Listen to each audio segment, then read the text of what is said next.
Welcome to another enlightening episode of Inner Peace, Better Health. I'm your host, Eric, and today we have a truly inspiring guest with us. With over 30 years of experience, we welcome Amrit Singh. Amrit has dedicated his life to helping others find freedom and happiness through one on one coaching. From Germany to India, the USA to Mexico, Amrit has touched countless lives with his wisdom and guidance. Today, we'll dive deep into the transformative power of meditation. Welcome, Amrit, to our show. Thanks for having me. Let's get started with our first question. Amrit, you have been practicing and teaching meditation for decades. What initially drew you to meditation, and how has your understanding of it evolved over the years? Well, what initially drew me to it was the frustration I had with life, Mm-hmm. where this regular reality wasn't enough. I Yeah. was a regular kid, a teenager growing up in Germany, and we would go out and party and have fun and do all kinds of things. And everything was always kind of hollow. And there was never, I could feel this connection with the other realms, but it wasn't really enough. And so when I started learning Kundalini Yoga and meditation, it gave me a tool to connect with the other side and explore that deeper. Yeah. Can you share a specific moment or experience that significantly shifted your perspective on meditation? For me, it was when I took my first Kundalini Yoga class and I had an experience that I only knew from taking drugs before. And so for me, that was such a mind-opening moment where I said, like, oh my God, if I can feel like this by practicing Kundalini Yoga and meditation, why would I want to take drugs? Yeah. Wow. It's actually fascinating how personal experiences can shape our journey. I mean, I imagine that moment must have been quite profound for you. And thank you for being vulnerable with us, Amrit. And many people struggle with the idea of sitting still and quieting their minds. I mean, I remember I used to struggle with that. What advice would you give to someone who finds meditation challenging? I would say, remember who you truly are. Mm-hmm. Are you that person who runs around and is nervous all day long and drinks coffee and then needs alcohol at night to calm down so you can sleep? And then again, you're running like a crazy person in circles. Or are you really at your essence, this quiet, centered being that can just sit still and be in the moment? And then ask yourself, what is your true identity? And if the answer is, my true identity is this crazy chicken without head that runs around and tries to make money and has to drink more coffee and then it needs some downer at night so I can even sleep 4 hours so I can run around the next day again and then I got a heart attack with 55. Then sure, go for that. That's your life. Amazing. Yeah. But if you can feel that deep inside of you, there is that essence, that point Yeah. where you know, Mm. I'm not this headless chicken. Yeah. I'm this calm, centered, connected human being. And all I have to do is remember to get there and to remember to connect with that aspect of myself because it's already there. It's not something you need to go out in the world and find. Yeah. Yeah, that's so true. That's so true. I mean, it's really amazing. And one of the things that really caught my attention while I was doing your intro is that you have lived and taught in various countries. And that got me thinking, how have different cultures influenced your approach to meditation and coaching? Oh yeah, big time. I mean, it's so funny to see how different cultures operate, right? I'm Yeah. originally German, and when I'm in India or when I'm in Mexico, I'm the most German person here, right? I mean, I'm the one who wants to be punctual and get stuff done on time, and I'm super reliant. But then, really funny, when I'm in Germany, I'm the least German because all the Germans there are so much more hyped up and so much more, along those values. But for example, one thing I loved about living in India for 20 years was that India is a very spiritual country. It's a very connected country. It's a country where you can sit on the street corner of the busiest street in New Delhi and Mhm. find a spiritual and meditative moment. Yeah, that's so true. And I love that about the country because this is something very unique. You don't have that in other countries. Here in Yeah. Mexico, what you have, you can go to any street corner and find a party or find people who will give you food, and you have a big heart, and there's a lot of love and laughing and dance and whoa, party. In Yeah. Germany, it's really easy to get work done. Mm. Come Monday morning, 9 o'clock in Germany, all you want to do Mhm. is work. It's amazing. You get so much work done in Germany. Amazing country for work. And so Yeah. each country has their unique flavor. And I think it's very cool and it's very special because, if I want to work on my spiritual path and my spiritual discipline, I go live in India. If I want to get work Yeah. done, then go live in Germany and work for a big German company. You get a lot of work done. So, Yeah. and come to Mexico to party. That's the best place.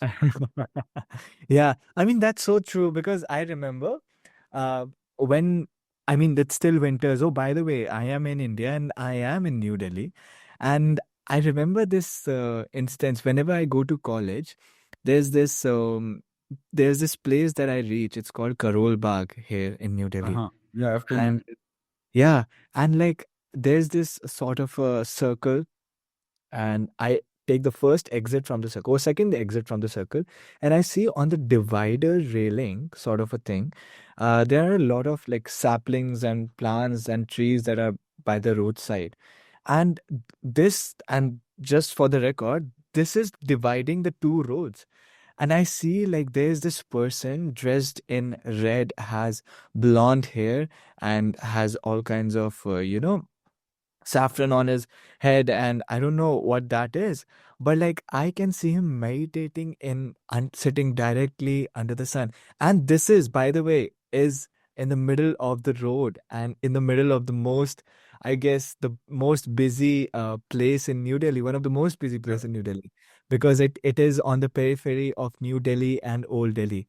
And that you are really right. I think that's really one thing that is highlighted in India is that people are really spiritual, and no matter where they are, they can actually meditate and focus on their spirituality. So that's that's an amazing observation. Thank you for that. And some people view meditation as purely spiritual practice, while others see as a tool for mental clarity and stress reduction.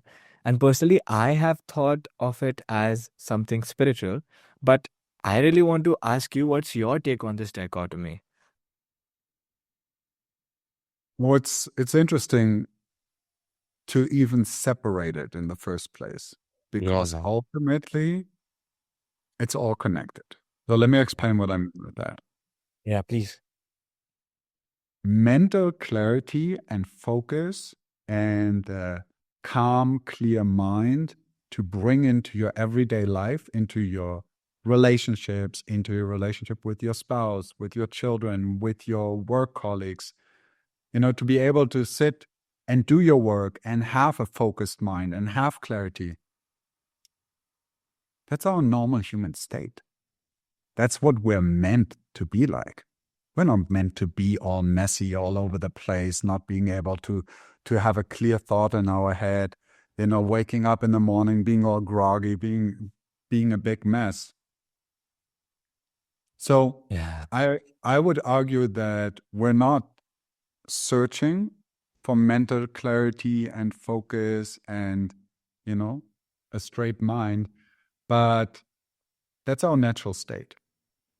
And so, Mhm. same, I would argue that spirituality and being connected to spirit is just as essential for us human beings as being connected to your physical body, as being connected to your emotional body.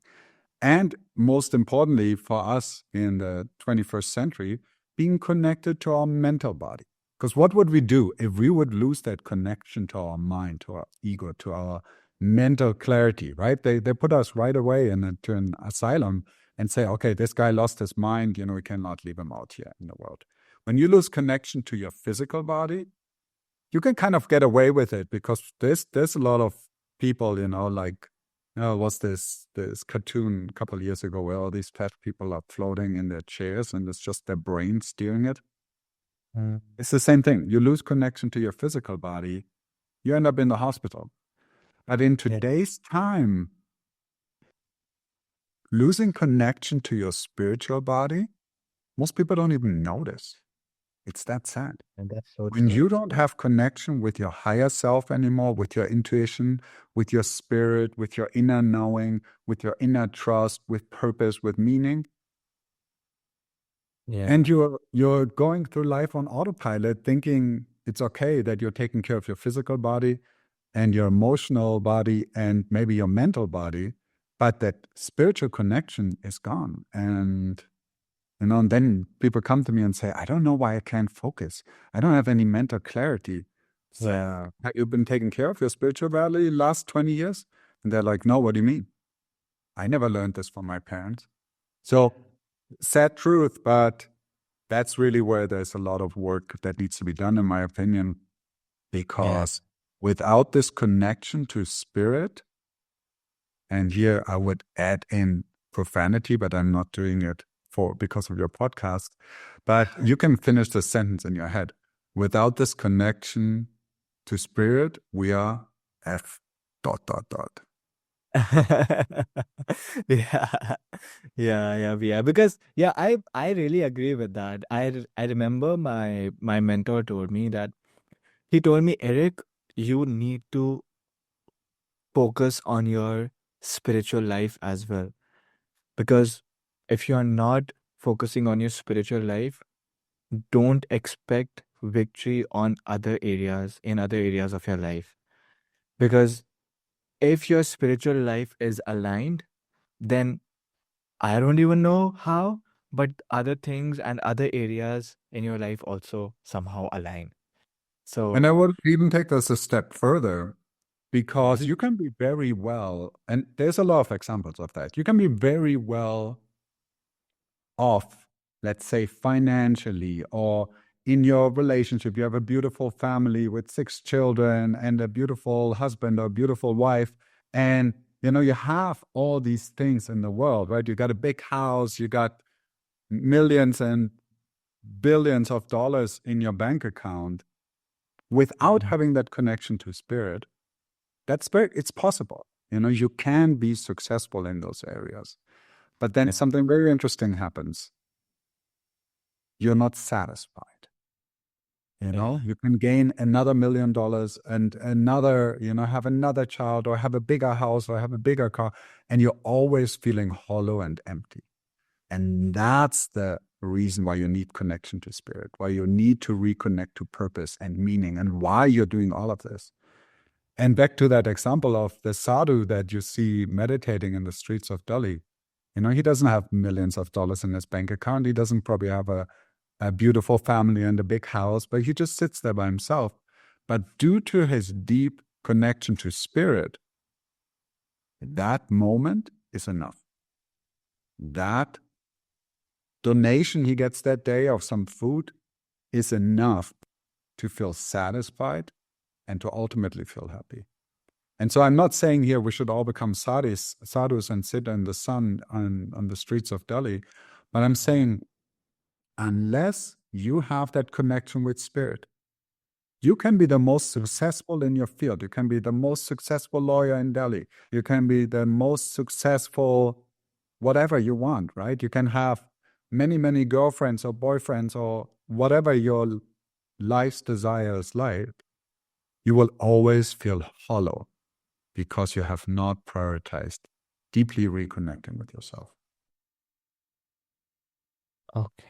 Yeah. Well, thank you so much, Amrit, for sharing your invaluable insights with us today. It's been a truly enlightening conversation. Thank you so much for being here, and I really want to thank you for on behalf of my team and our listeners. And just thank you for being here. Thanks for having me, Arick. Yeah. And for all our listeners, I hope you found this discussion as inspiring as I did. Remember, the journey to inner peace and better health starts with a single step. Why not make the meditation that step? If you enjoyed today's episode, please subscribe, leave a review, and share it with your friends. Let's spread the word and help more people discover the transformative power of meditation. Until next time, stay mindful and be well.